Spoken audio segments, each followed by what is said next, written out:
अगर हमारी बात की सच्चाई में अगर कोई प्रश्न चिन्ह खड़ा करेगा तो भी मैं कभी राजनीति, आजीवन में कभी राजनीति नहीं करूंगा। जो आज बाढ़ के चपेट में 20 गांव तबाह हो गया, उसके लिए आप लोग क्या कर रहे हैं? उसके दर्द को आप क्या कर रहे हैं?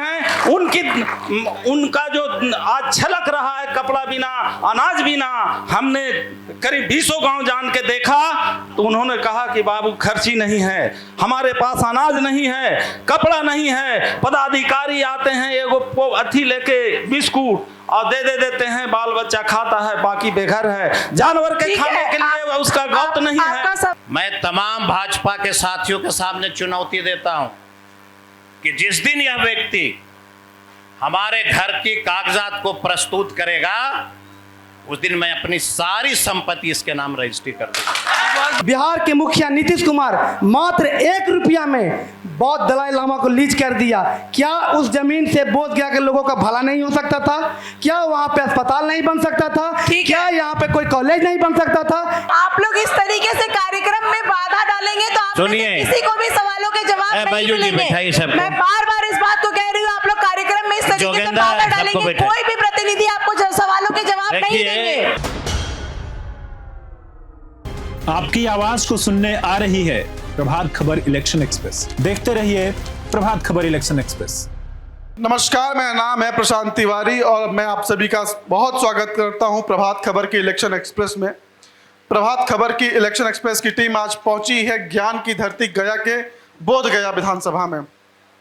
यह विधानसभा बिहार की राजनीति में अहम मौजूदगी रखती है, शुरू से रखती रही है और इस वक्त भी इसकी अहम मौजूदगी है।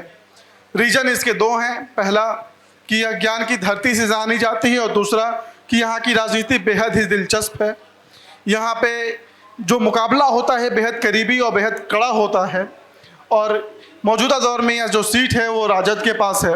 राजद से कुमार सर्वजीत जी ने यहाँ से पिछले चुनाव में जीत दर्ज की थी और इस बार एनडीए इस सीट को किसी भी हाल में जीतना चाहती है। इसके लिए एनडीए के बड़े नेता लगातार बिहार का दौरा कर रहे हैं, लगातार बिहार के दौरे पे आ रहे हैं। अभी कुछ दिनों पहले प्रधानमंत्री बिहार आए थे और अब फिर से वो कहा जा रहा है कि फिर से गया आने वाले हैं शायद इसी 17 तारीख को। तो देखिए, मैं बता दूं कि जो हमारा कार्यक्रम है पूरे बिहार में 30,000 किलोमीटर की यात्रा पे है। प्रभात खबर सभी 243 विधानसभा सीटों पर जाकर लोगों का मन टटोल रहा है और लोगों से उनके सवालों को जान रहा है।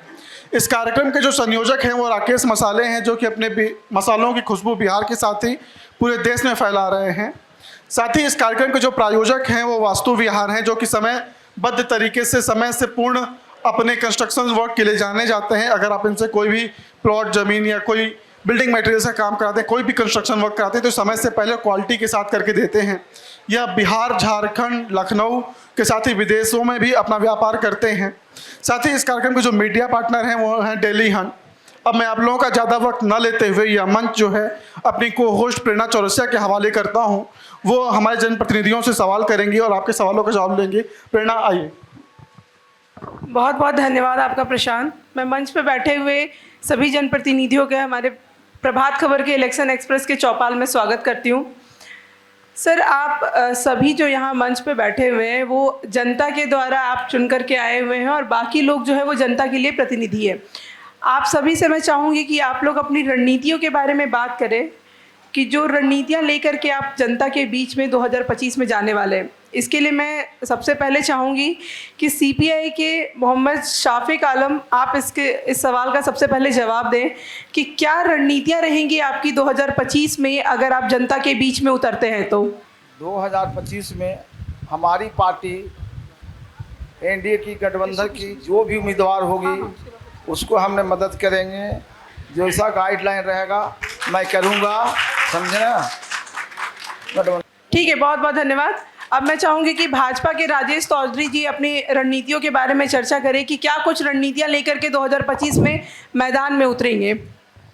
हमारा सबसे पहले यहाँ उपस्थित हमारे पूर्व मंत्री बड़े भाई कुमार सर्वजीत जी का स्वागत है।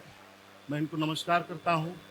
सभी तमाम उपस्थित मंचासीन और सामने बैठे हुए बोध गया के महान नेता, कार्यकर्ता, जनता भाइयों बहनों, आज प्रभात खबर के इलेक्शन एक्सप्रेस जो कार्यक्रम लेकर के यहाँ आई है और एनडीए का साफ, एनडीए जो करती है, कहती है वही करती है।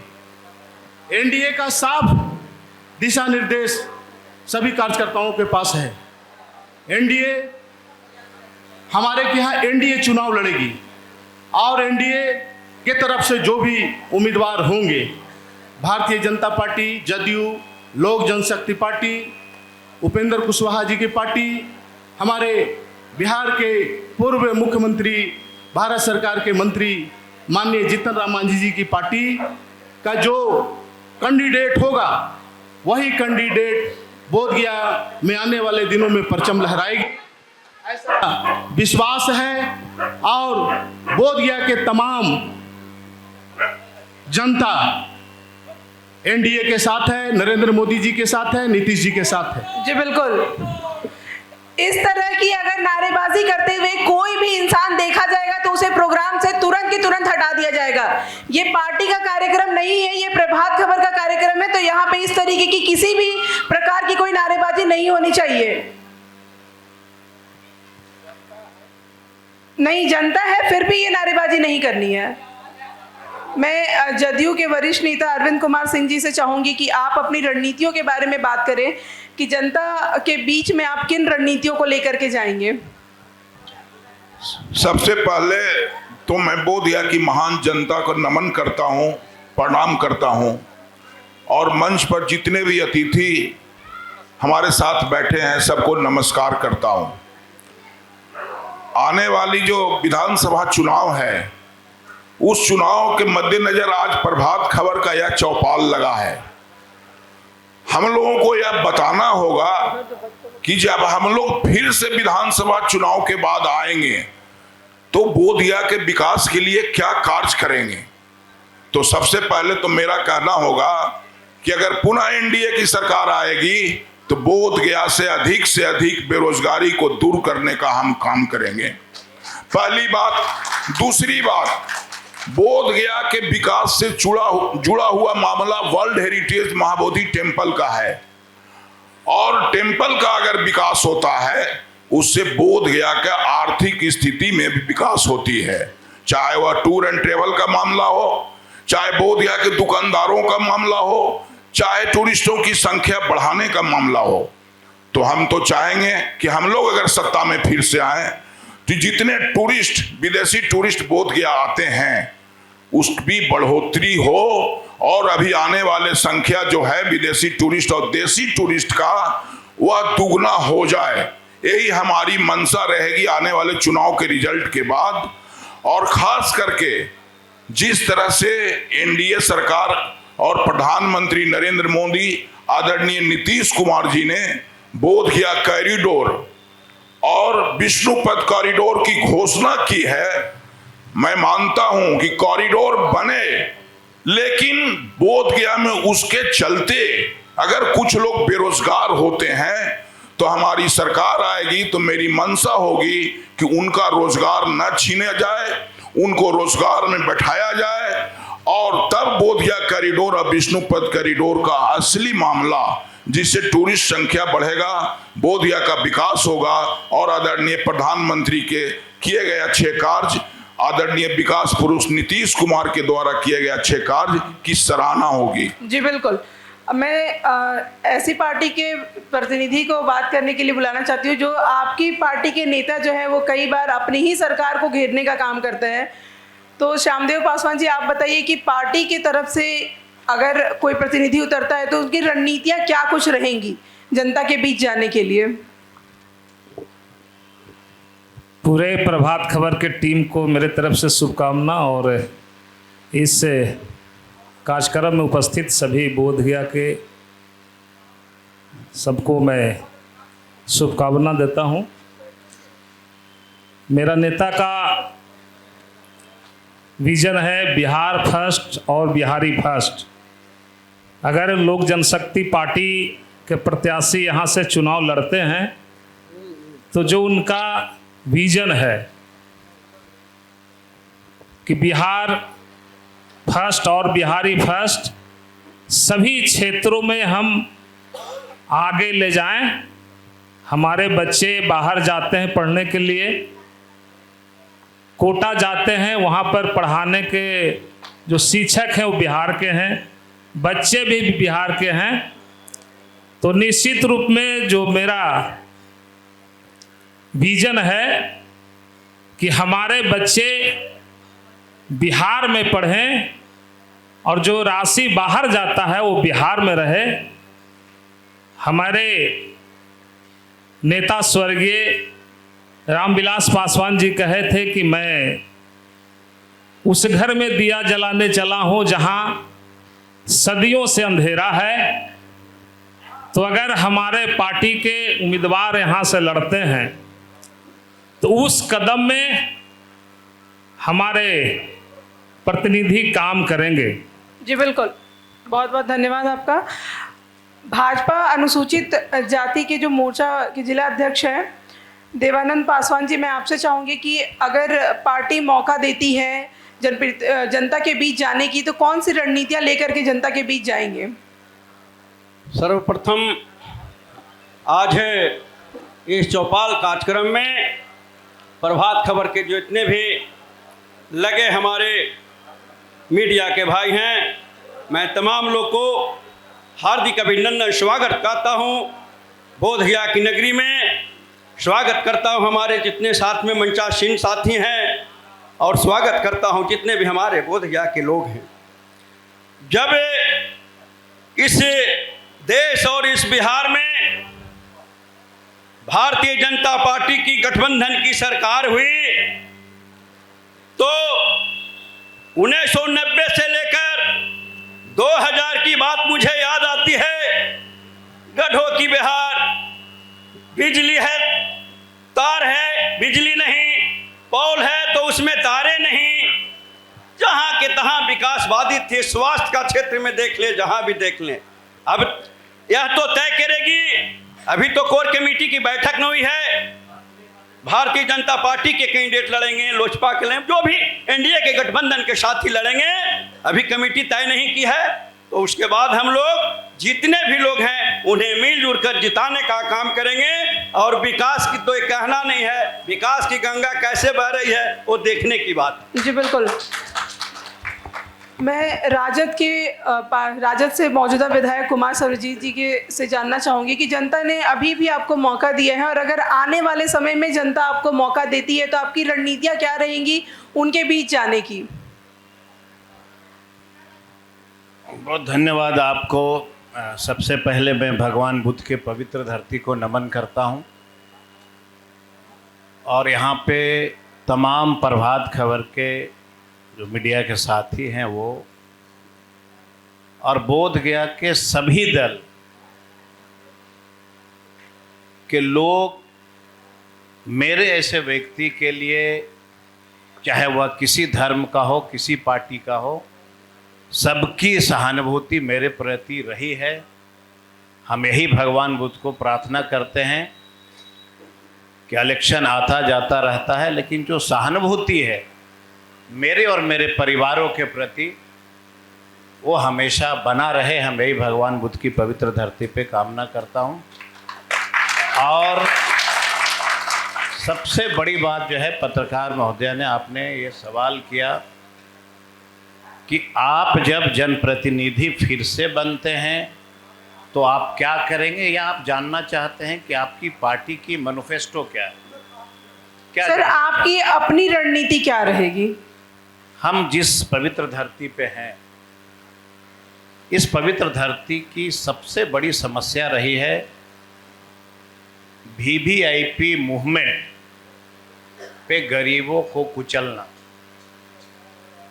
फुटपाथियों को खदेड़ना, टूरिज्म का एक सिस्टम, एक पैकेज जिससे बोधगया में बड़े पैमाने पे देश और विदेश का पर्यटक कैसे यहाँ पे आए, उसकी मेरी लगातार प्रयास रहती है। मैं सिर्फ बोधगया प्रखंड की अभी फ़िलहाल बात कर रहा हूँ। जब मुझे बोधगया की जनता ने उस पद पे भेजा अपने पिता की शहादत के बाद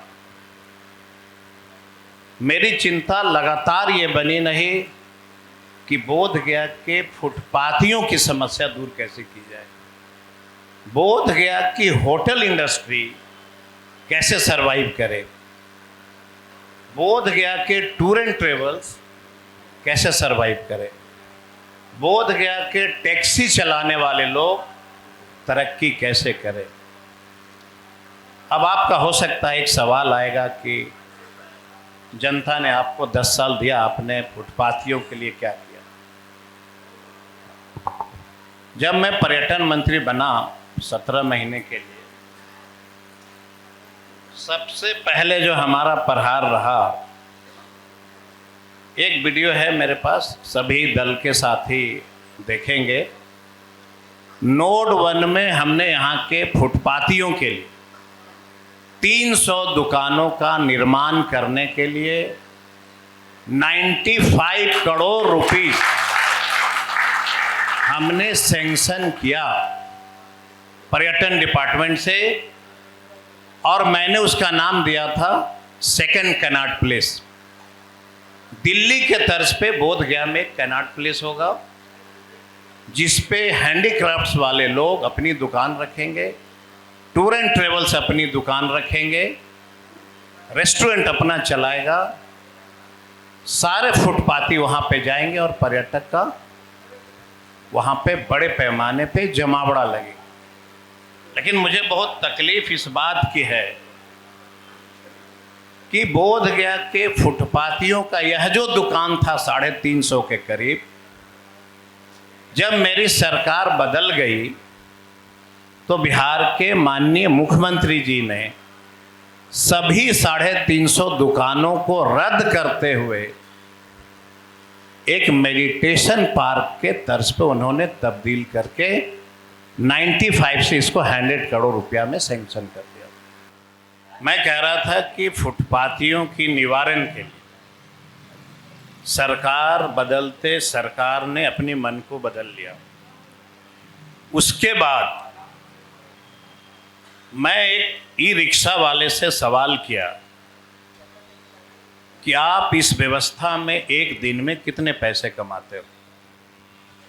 एक ई रिक्शा के चालक ने कहा कि दुम्हान से बुद्ध मंदिर जाता हूं, रास्ते में 4 लाठियां खाता हूं, लेकिन 500 रुपया कमाता हूं। मैंने उनको कहा कि 400-500 रुपये को मैं 1000 में तब्दील कर दूंगा, और बोध गया शहर की जितनी टूरिस्ट पर्यटक स्थल थे सारे जगह को हमने कनेक्ट कर दिया कि एक रिक्शा वाला का बेटा भी कमा के खा सकता है। जैसे कि बोध गया से हमने ढूंगेश्वरी को जोड़ दिया। एक कुशवाहा के गांव में मैंने जाके पूछा, मोचारिम ने हमने सवाल किया कि आपकी बेटी की बारात रात को 10 बजे के बाद क्यों आती है। कहा सिर्फ बोध गया बाजार ही एक माध्यम है। हमने उसको कनेक्ट कर दिया। 2 से 4 महीने के अंदर हमने अलग से मोचारिम मुचलिंदा सबर को भी कनेक्ट कर दिया। और अंतिम, बिहार के माननीय मुखिया ने जब बोध गया में बैरियर लगा दिया, 80% होटल वाले लोग कि जब संकट आ गई कि होटल बिकेगा, मैंने लड़ाई लड़ करके अगल बगल से पूरी कनेक्टिविटी की, और पर्यटन की पॉलिसी जो मैंने बनाई, शायद आपके पास उतना वक्त नहीं होगा जो मैं बता पाऊंगा। और सबसे बड़ी चीज है कि 8 वर्ष से मैं लगातार प्रयास किया कि बोध गया के अंदर बड़ी अस्पताल आ रही है। मैंने खुद मुंबई के लीलावती अस्पताल से आग्रह किया कि बोध गया में 100 बेड का जो है अस्पताल बनना चाहिए आपके तरफ से। लेकिन 8 वर्ष से आज तक बिहार सरकार ने बोध गया में नक्शा बनाने का परमिशन नहीं दिया, जिसके चलते आज भी उद्योगपति लोग जैसे आपने सुना होगा ना कि गुजरात में बड़ी उद्योग लगते हैं, सुना होगा सब लोगों ने। मेरी भी इच्छा थी कि हम भगवान बुद्ध के पवित्र धरती पे जन्म लिए हैं, हमारे के यहाँ इंडस्ट्री क्यों नहीं लग सकती है? मतलब होटल इंडस्ट्री क्यों नहीं आ सकती है? अस्पताल की इंडस्ट्री क्यों नहीं आ सकती है? स्टेडियम क्यों नहीं आ सकता है? लेकिन बिहार सरकार ने हमें आज तक, और मजे की बात यही है कि उस प्रयास में भाजपा के कम से कम बोध गया से 8 व्यक्ति मेरे साथ तालकेश्वर बाबू के साथ गए मिलने, डिप्टी सीएम से। सर मैं कहे तो माफी मैं चाहूंगी, नाम भी आपको बीच में रोक रही हूँ, इसके लिए माफी चाहूंगी। आपकी जो प्रयास है, आपकी जो उपलब्धियां हैं, उन सभी पे हम आएंगे, लेकिन पहले जो जनता हमारी बोधगया की बैठी हुई है, मैं चाहूंगी कि उनके सवालों के जवाब, उनके सवाल लिए जाए, ताकि आपसे जो भी सवाल है वो सवालों के वो जवाब ले सके आपसे। प्रशांत, मैं चाहूंगी कि कार्यक्रम के दूसरे भाग को शुरू करते हुए आप जनता से सवाल लेना शुरू कीजिए। बिल्कुल, धन्यवाद। परिणाम, आप सवाल की तरफ बढ़ते हैं। किसका सवाल है? सबसे पहले हाथ उठाइए, हम आपके पास खुद आएंगे। क्या नाम हुआ आपका? मेरा नाम मोहम्मद नौशाद अख्तर हुआ।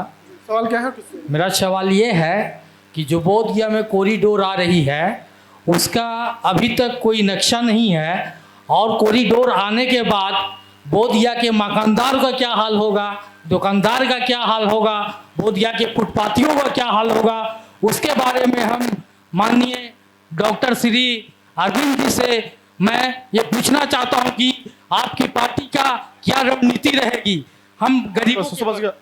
अरविंद जी जवाब दे दीजिए इसका। अरविंद जी, ये सवाल सीधा आपसे है कि कॉरिडोर का नक्शा अभी तक नहीं आया है, और उसके बाद दुकानदारों का क्या स्थिति रह जाएगी? मैं पहले ही बता चुका हूं कि आफ्टर इलेक्शन जो सरकार का विजन होगा बोधगया के विकास के लिए, उसमें कॉरिडोर जुड़ा हुआ मामला है, और आफ्टर इलेक्शन ही खुल के कॉरिडोर का नक्शा सामने आएगा। नक्शा बनना शुरू हो गया है, लेकिन बीच में विधानसभा का चुनाव है, तो आफ्टर इलेक्शन कॉरिडोर की जब सामने प्रारूप आएगी जनता के बीच में, तो जनता से भी राय लिया जाएगा। और मैं अपना विजन बता चुका हूं, कॉरिडोर मामले में जो भी व्यवसाय करने वाले लोग होंगे बोधगया के, उनके व्यवसाय का ख्याल रखा जाएगा।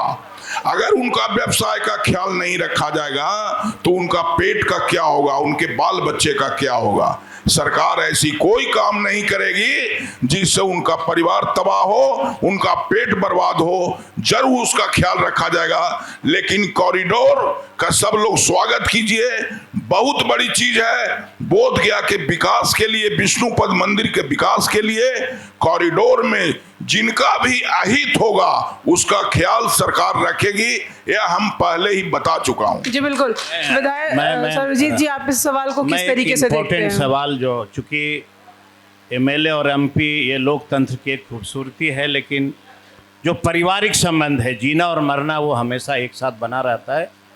मैं बोधगया के लोगों को एक चीज़ अवगत करा देना चाहता हूँ। कॉरिडोर के बारे में मैं यहाँ से लेके दिल्ली तक अच्छे तरीके से हमने इसको स्टडी कर लिया है।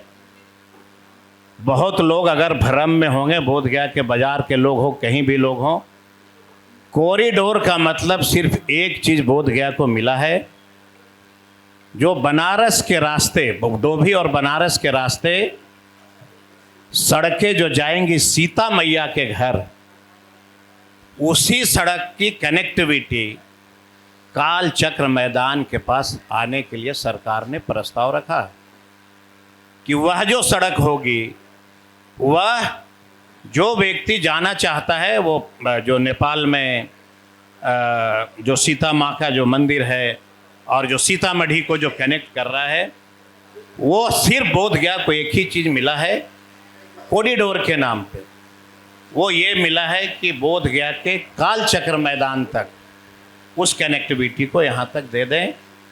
बाकी कोई लोग, मैं आपको भरोसा दिलाता हूँ, कोई किसी दल के हैसियत से नहीं, बोधगया का अगर कोई भी दल विकास करेगा, अगर बोधगया के हित पे विचार करेगा, तो पहला गोली आपका सर्वजीत खाएगा, लेकिन यहाँ के लोगों को किसी प्रकार की दिक्कत नहीं होगी। जी बिल्कुल। भड़काने वाली बात नहीं होनी चाहिए। रुकिए, एक मिनट रुक जाइए। नहीं नहीं, आपको बोलने का पूरा मौका देंगे। एक मिनट रुकिए आपको बोलने का, आपको जवाब देने का नहीं होनी चाहिए। आपको बोलने का, आपको जवाब देने का पूरा मौका दिया जाएगा, लेकिन और न चलेगी। बिल्कुल नरेंद्र मोदी और नीतीश कुमार की सरकार है। आपको बिल्कुल बोलने का मौका दिया जाएगा, लेकिन इस वक्त हम जनता से सवाल ले रहे हैं, तो आप इस वक्त नहीं कहेंगे। जब जनता से सवाल ले रहे हैं तो जनता के सवालों के पहले उन्हें जवाब मिलने चाहिए, उसके बाद कार्यक्रम में आपको बोलने का पूरा मौका दिया जाएगा। प्रशांत, अगला सवाल। राजेश जी हम लोगों के भाई हैं और राष्ट्रीय जनता दल ने इस लोकतंत्र की खूबसूरती में उस मंदिर में अगर राजेश जी को किसी ने बैठाया है तो वो राष्ट्रीय जनता दल के साथियों ने ही बैठाया था। लेकिन कभी कभी होता है, आंदोलन का मतलब गोली चल रहा है यह प्रश्न नहीं था। हुआ कि अगर बोधगया को सुरक्षित रखने के लिए अगर जरूरत पड़ी तो हम सब मिल करके इसका विरोध करेंगे। ये मुहावरा है, कोई ये गोली चलने और अफवाह फैलाने की बात नहीं है। इसलिए हम साथी से निवेदन करेंगे कि बिल्कुल भ्रमित नहीं होइए, हम लोग दोनों भाई हैं। पटिया तो आता कब आप कहाँ जाइएगा कोई जानता है, इसलिए एकदम ये सही बात है कि कौन कहाँ रहेगा। जब टिकट नहीं मिलता है तो दरवाजा ही बदलता है, मानिए ये भी ख्याल रखा जाए। और यहाँ बोध गया आपका है, आपके जनता का है। राजेश जी, मैं सभी जनप्रतिनिधियों से ये निवेदन कर रही हूँ कि आप सभी को बोलने का मौका दिया जाएगा, आप सभी को अपना पक्ष रखने का मौका दिया जाएगा, लेकिन पहले जो जनता है हम उनके सवाल लेते हैं, वो अपने कीमती समय को निकाल कर यहाँ आए हुए हैं। प्रशांत, अगला सवाल लीजिए। बहुत धन्यवाद आपका। लेकिन देखिए, मैंने पहले ही कहा था, अभी फिर से दोहरा रहा हूँ, यह प्रभात खबर का मंच है, किसी पार्टी का मंच नहीं है। और आप सभी के सम्मानित जनप्रतिनिधि, आप जिनको पसंद करते हैं नापसंद करते हैं, सब यहाँ मौजूद है। एक बार फिर से आप लोगों से गुजारिश है, शांति बनाए रखिए और किसी के समर्थन या विरोध में नारेबाजी मत करिए। ये राजनीतिक मंच नहीं है, ये एक मीडिया का मंच, तो उसका सवाल उठाने का इस्तेमाल करिए। आपका सवाल था, क्या नाम हुआ आपका? खड़े जाइए। विनोद यादव मेरा नाम हुआ। हम पूछना चाहते हैं एनडीए के साथियों से कि हमारे कृषि मंत्री ने जब 95 करोड़ की जो योजना बनाई थी, आज वहां पर पार्क की योजना बनी है, तो एनडीए के साथियों से मैं पूछना चाहता हूं कि उसका यूटिलाइजेशन बोध गया विधानसभा और यहाँ के लोकल के लिए क्या फायदे होंगे, फुटपाथियों को क्या फायदे होंगे, जो यहाँ के दुकानदार हैं उससे उनको क्या फायदे होने वाले हैं, एनडीए के साथी बताने का काम करें। जी बिल्कुल। राजेश जी, मैं चाहूंगी कि इस सवाल का जवाब सबसे पहले आप दें कि उनका कहना है कि जो प्रोजेक्ट जो सैंक्शन करवाया गया था उसे बदला गया है, तो उससे लोकल को क्या कुछ फायदे होने वाले हैं। विनोद जी का सवाल बढ़िया है, जनता का सवाल होते रहना चाहिए, लेकिन मैं बोध गया के लोगों को आश्वस्त करना चाहता हूं कि अभी पूर्ण रूप से जो मैप तैयार होना चाहिए। सर, आपने सवाल किया, उन्हें जवाब देने का मौका दीजिए। आपने सवाल किया है, उन्हें जवाब देने का मौका दीजिए। महागठबंधन के लोगों का काम रह गया सिर्फ भ्रम फैलाना, और कोई काम नहीं है। व्यक्ति की चिंता नरेंद्र मोदी और नीतीश कुमार कर रहे हैं कि एक व्यक्ति, एक फुटपाथी का व्यवस्था, ठीक है, एक होटलों का व्यवस्था, जो यहाँ लोग पर्यटक आएंगे उनकी व्यवस्था सुसज्जित होगी। चिंता करने की जरूरत नहीं है, ये नरेंद्र मोदी की सरकार है, एनडीए की सरकार है। मैं जनता को आश्वस्त करना चाहता हूं कि आप लोग भ्रम में मत आए। अभी सिर्फ भ्रम फैलाने की चर्चा हो रही है, चाहे वो दिल्ली से नेता करके यहाँ भ्रम फैला रहे हैं बिहार में, ठीक है, मुद्दा नहीं है, मुद्दा विहीन। राजेश जी, विपक्ष मुद्दा विहीन है। धन्यवाद। मैं सबको बता देना चाहता हूं, देखिए, राजनीति करने वाले सभी व्यक्तियों को हमेशा तथ्य के साथ पेश होना चाहिए। मेरे पास कैबिनेट की नोटिफिकेशन की कॉपी है, अगर सब जनता की अनुमति होगी, मुझे 10 मिनट का समय दिया जाएगा। पूरे जनता को मैं मार्केट के नोटिफिकेशन को रद्द करते हुए पार्क की नोटिफिकेशन की गई है, जिसकी कागजात मैं सबको फोटोकॉपी दे देने की हैसियत रखता हूं, मैं देता हूं। जी बिल्कुल, मैं चाहूंगी कि इस सवाल का जवाब देवानंद पासवान जी भी दें, क्योंकि उन्होंने एनडीए के सभी साथियों से सवाल आपके पास भी आएंगे, पहले इन्हें जवाब देने दीजिए। आप लोग शांति से बैठिएगा तो वो जवाब दे पाएंगे। आपको सवाल करने का हक है, जवाब देने का नहीं। बहुत अच्छी बात है। अब एक बात हम कहना चाहेंगे। इन्हें को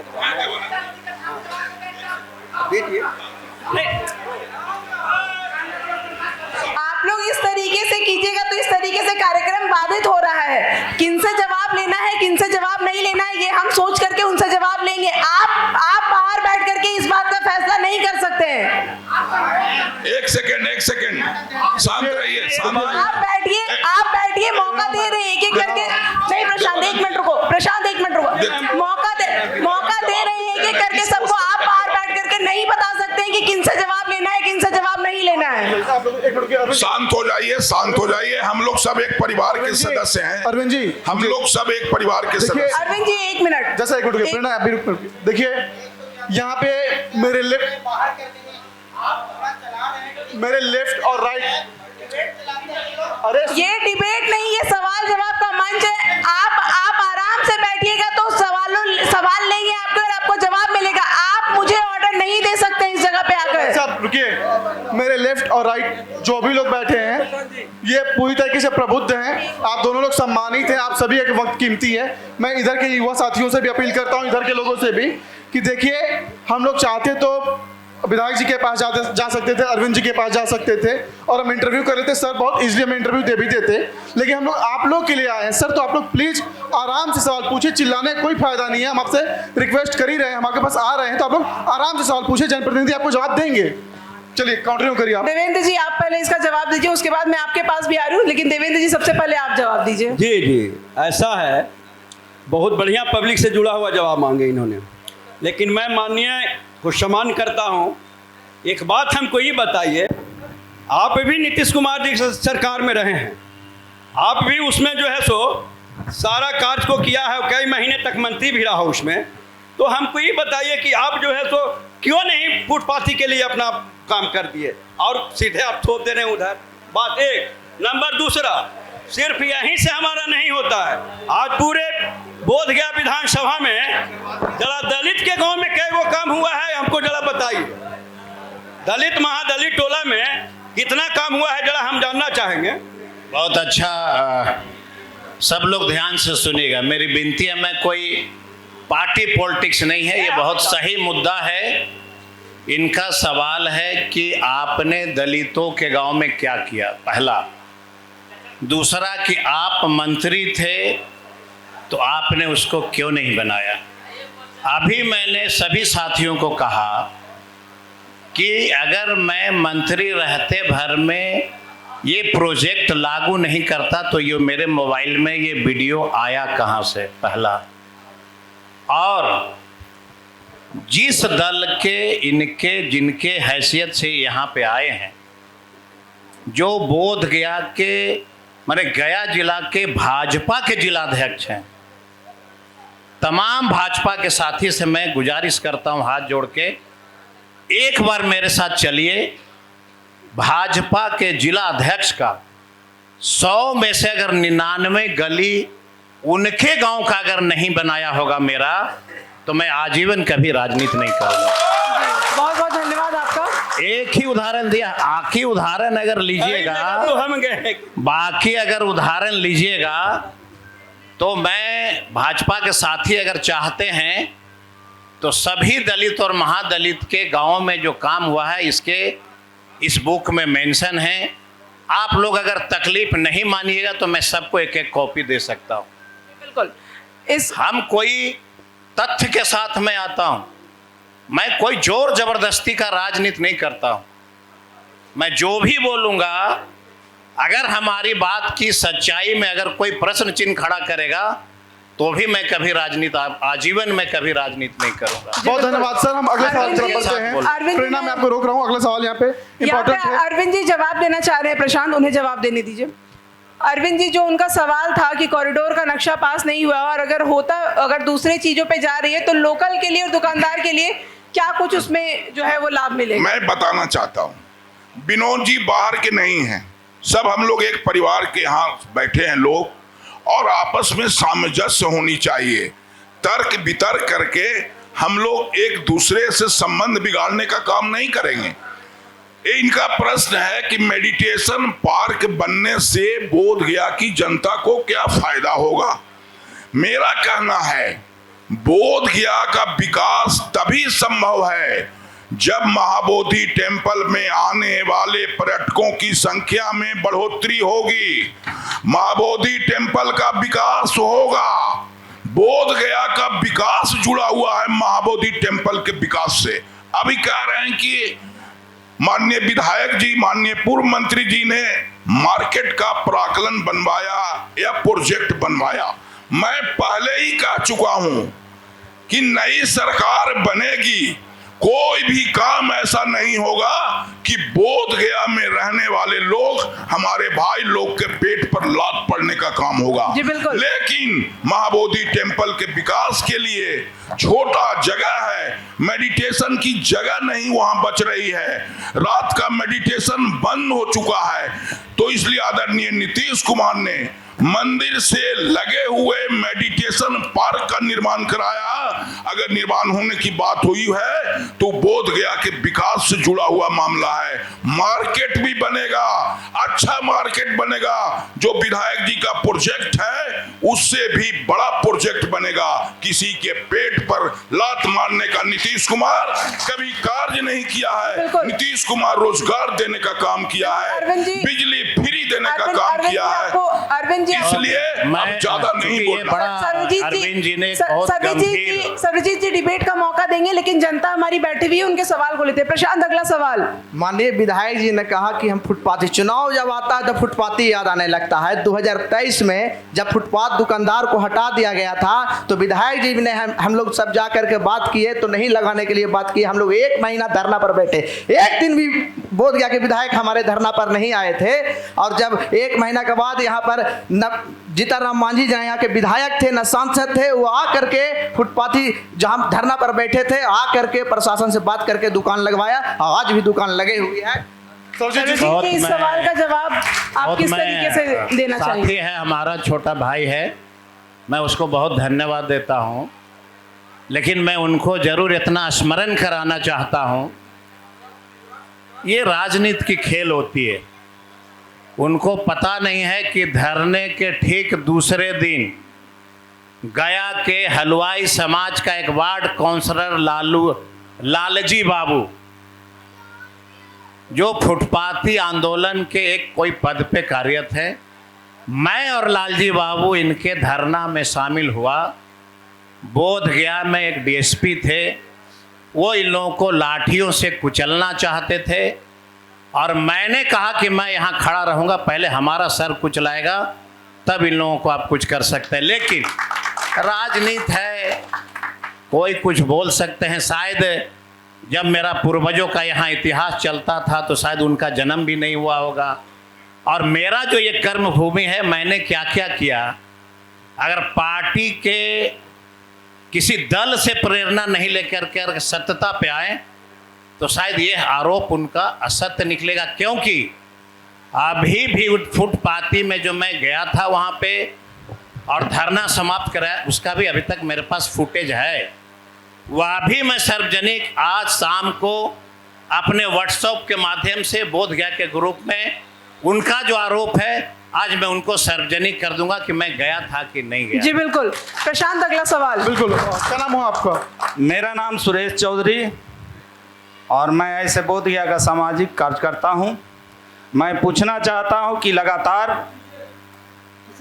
एनडीए के लोगों से पूछना चाहता हूं कि लगातार बोध गया और पार्क और कॉरिडोर का बात हो रहा है, जो आज बाढ़ के चपेट में 20 गांव तबाह हो गया, उसके लिए आप लोग क्या कर रहे हैं? उसके दर्द को आप क्या कर रहे हैं? उन उनका जो आज छलक रहा है कपड़ा बिना अनाज बिना, हमने करीब 20 गांव जान के देखा तो उन्होंने कहा कि बाबू खर्ची नहीं है, हमारे पास अनाज नहीं है, कपड़ा नहीं है। पदाधिकारी आते हैं एगो अथी लेके बिस्कुट और दे देते हैं, बाल बच्चा खाता है, बाकी बेघर है। जानवर के खाने के लिए उसका गौत नहीं है। आपका सवाल पूरे तरीके से समझ गए। देवेंद्र जी, आप इस सवाल का जवाब दीजिए।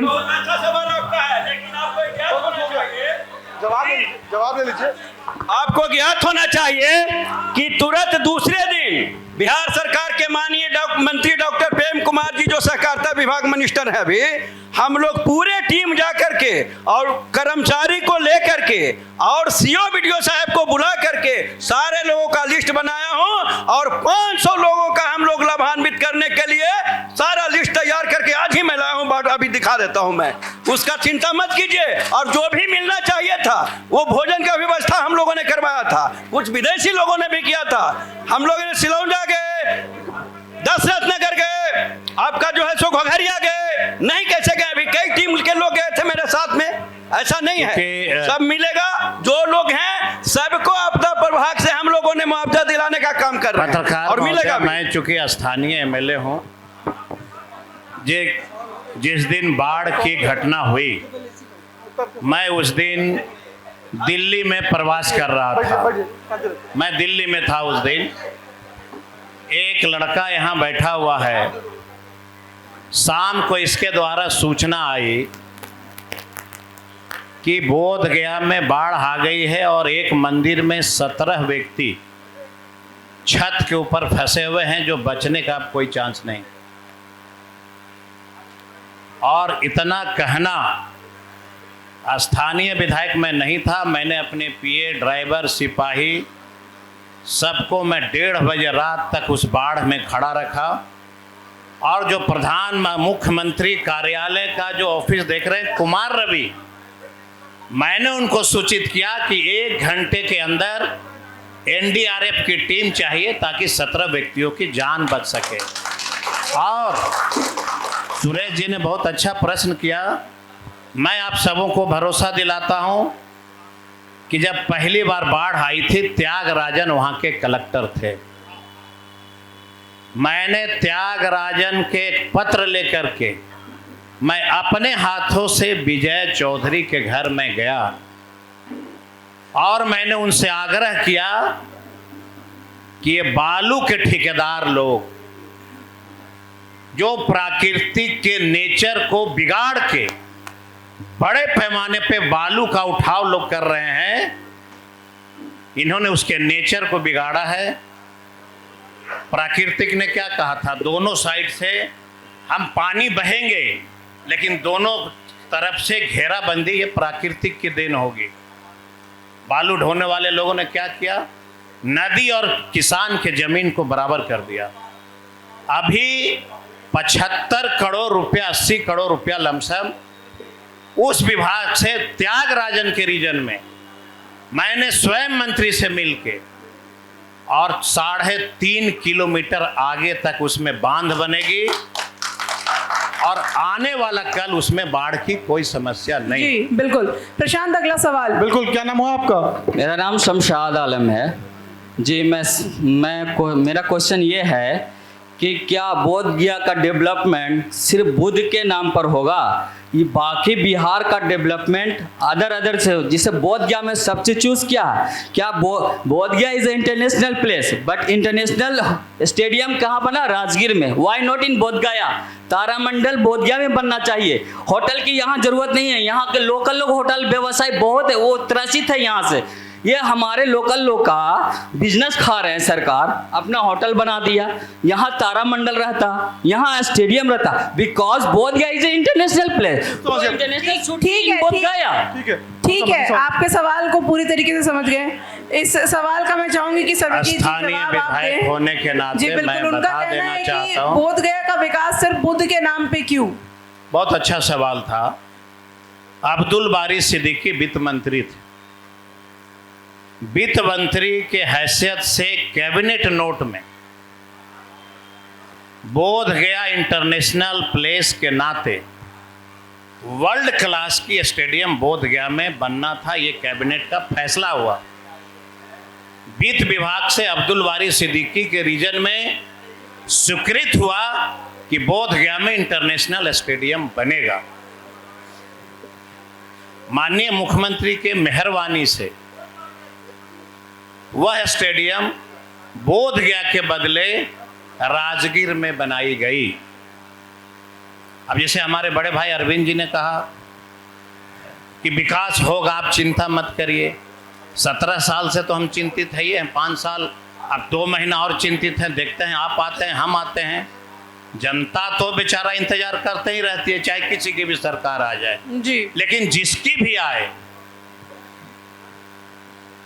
एक बार हमारा नेता तेजस्वी जी ने कहा कि हम बोध गया पैदल घूमना चाहते हैं। हमने कहा चलो। बिड़ला के पीछे विजय के पान दुकान में कहा कि मीठा पान खाएंगे। मीठा पान खाने के बाद जितने बोध गया की होटल इंडस्ट्री थी, एक एक गली में उन्होंने सड़क बनवाने का काम किया। 17 वर्षों से नहीं बनी, लेकिन काल चक्रा के नीचे कैसे बन गया जी। कई सारे हैं उदाहरण। और मैं, सब लोग एक से याद रखिएगा, हम तो आपसे आग्रह करेंगे मैम, विनती है मेरा कि कुछ भाजपा के साथी आगे बैठे हैं, इन लोगों को भी दीजिए हमसे प्रश्न पूछने के। बिल्कुल, सबको मौका दिया जाएगा कि वो आपसे आकर के प्रश्न करें। प्रशांत, अगला सवाल। क्या नाम है आपका? रामबली मांझी। सवाल क्या है? पहले मैं भारतीय कम्युनिस्ट बोध गया अंचल सचिव हूँ। सवाल मेरा ये है, इसके पहले हमारे एनडीए के साथी ने कहा कि दिल्ली से आकर के महागठबंधन के लोग आके बिहार के अंदर में भ्रम फैलाते हैं। इसका सवाल मेरा यह है कि इंडियन महागठबंधन को साथी हमारा दिल्ली से भ्रम नहीं फैला रहे हैं। भ्रम तो भारतीय जनता पार्टी की सरकार पूरे देश के अंदर में, बिहार के अंदर में वे भ्रम फैला रहे हैं।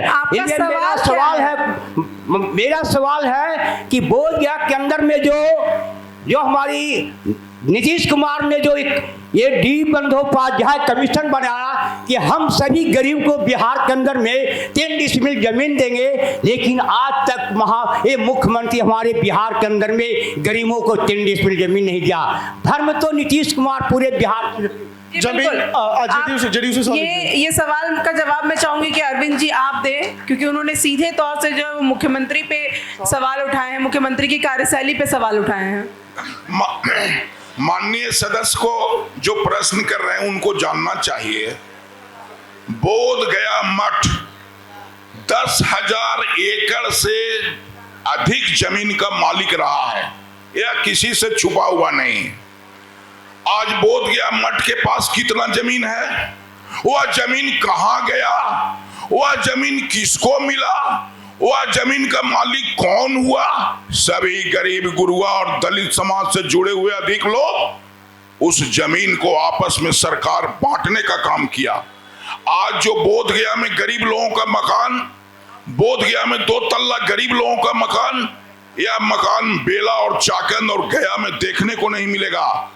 तो बोध गया मठ का सारा जमीन गरीबों के बीच बटा है, गरीबों के हित के लिए बटा है। या आने वाला जो सरकार है, अगर उसमें कुछ त्रुटि हुआ है उसका भी ख्याल करके जांच कराने का काम करेगा। और हम यही कहते हैं कि अब कोई भी गरीब गुरुआ का छप्पर का मकान, खपड़े का मकान, फूस का मकान देखने को नहीं मिलेगा। उसका देन जो सरकार सत्ता में रही है 20 वर्षों से उसको जाता है और अभी वर्तमान एनडीए सरकार को जाता है। जी बिल्कुल, बहुत बहुत धन्यवाद। प्रशांत, अगला सवाल। बिल्कुल, क्या नाम हुआ आपका? खड़े जाइए। सतीश कुमार सिन्हा मेरा नाम हुआ। हम विधायक जी से कुछ पॉइंट पर कहे कि हम रोड कनेक्टिविटी कर दिए हैं, नोड 1 में मार्केट बनाने का प्रस्ताव दिए हैं। और एक सवाल मेरा 2 तरह का सवाल है। रोड कनेक्टिविटी जो भी इनके माध्यम से हुआ वो प्रधानमंत्री सड़क योजना के माध्यम से हुआ, मुख्यमंत्री के सड़क योजना के माध्यम से नहीं हुआ है, एक चीज़। दूसरा, नोड 1 में जो मार्केट के बारे में इन्हीं के सरकार में, जब नीतीश कुमार के समय में एक बार पूर्व में 2 साल के जब सरकार थी, उस समय बोध गया पुराना ब्लॉक विस्थापित हटा करके दूसरा जगह ले जाया गया था, तो बोधगया ब्लॉक का जमीन उस समय आरजेडी और नीतीश जी के सरकार में था, तो उस समय विधायक थे, तो उस समय भी बोधगया ब्लॉक के आधे हिस्सा को कब्जा कर लिया गया। और इनके रीजन में अभी बोधगया में एक पानी टंकी का जमीन था और पूरा उसको कब्जा कर लिया गया। इसको जब तक कब्जा नहीं होगा तो विकास समझ गया। ठीक है विधायक जी, सवाल है इनका कि आपके बहुत अच्छा कब्जा सवाल, हुआ है। बहुत अच्छा सवाल।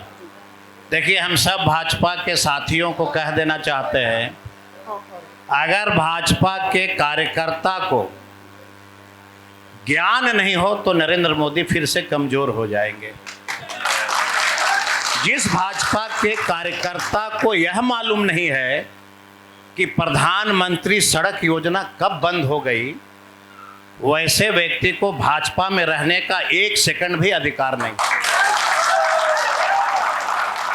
जिस व्यक्ति को यह मालूम नहीं है कि प्रधानमंत्री सड़क योजना क्या होती है और मुख्यमंत्री सड़क योजना क्या होती है, वह नेतागिरी कैसे कर सकता है। और रह गई कब्जा की बात, और रह गई कब्जा की असली बतवा छुपा लिए हैं। हमको इन्होंने एक डिबेट में कहा कि बोधगया का विधायक किसी व्यक्ति का जमीन कब्जा करके घर बनाया। हमको भी कहा है। मैं तमाम भाजपा के साथियों के सामने चुनौती देता हूं कि जिस दिन यह व्यक्ति हमारे घर की कागजात को प्रस्तुत करेगा, उस दिन मैं अपनी सारी संपत्ति इसके नाम रजिस्ट्री कर दूंगा। बहुत बहुत धन्यवाद। प्रशांत, अगला सवाल। क्या नाम हुआ आपका? हम रामचंद्र प्रसाद, सभी साथियों को मैं बता कांग्रेस देना का सर, उपाध्यक्ष। उन्हें सवाल लेने का उन्हें सवाल कहने दीजिए, वापस से विधायक जी के पास आएंगे, वो जवाब देंगे। उन्हें सवाल कहने दीजिए। प्रशांत, अगला सवाल मैं लीजिए। रामचंद्र प्रसाद हूँ, कांग्रेस का उपाध्यक्ष बोधगया प्रखंड का हूँ। मैं ये कहना चाहता हूँ, बोधगया का प्रभात खबर सबसे मेरी प्रिय प्रभात खबर है। इनको सबको शुभकामनाएं हैं। कहना है कि ये नदी और समुद्र साफ करने के लिए नीतीश बाबू ने और प्रधानमंत्री ने बोले थे कि नदी साफ होगी, गंगा साफ होगी। बाकी न नदी साफ हुआ, न गंगा साफ हुआ। अरबों अरबों रुपया नदी में और गंगा से गई, हमारी जनता का कितना जान गया। जी बिल्कुल, इस सवाल का जवाब मैं चाहूंगी कि सबसे पहले अरविंद जी दें। अरविंद जी, इस सवाल का सबसे पहले जवाब आप दीजिए कि नदी साफ करने के लिए जो रुपए ये निकाले जाते हैं, उसके बावजूद अभी तक सफाई क्यों नहीं हुई है? पहले कांग्रेस के साथी को हम बताना चाहेंगे, कांग्रेस की सरकार देश में कितने सालों तक रही है इसको जान लें। चूंकि गंगा जी एनडीए के सरकार में बिहार में नहीं गिर गई, फल्गु नदी एनडीए की सरकार में नहीं बहने लगी, कांग्रेस की सरकार देश में काफी दिनों तक आजादी के बाद रही है। उनका ख्याल कभी भी गंगा सफाई, फल्गु नदी के सफाई पर नहीं गया। और जब आप वो पूछ रहे हैं तो हम उनको बताना चाहते हैं, फल्गु नदी में गंगा जल लाकर क्या नीतीश कुमार ने फल्गु के लिए कोई गुनाह कर दिया? गंगा जल को फल्गु में ले आए तो क्या वह सफाई का काम नहीं हुआ?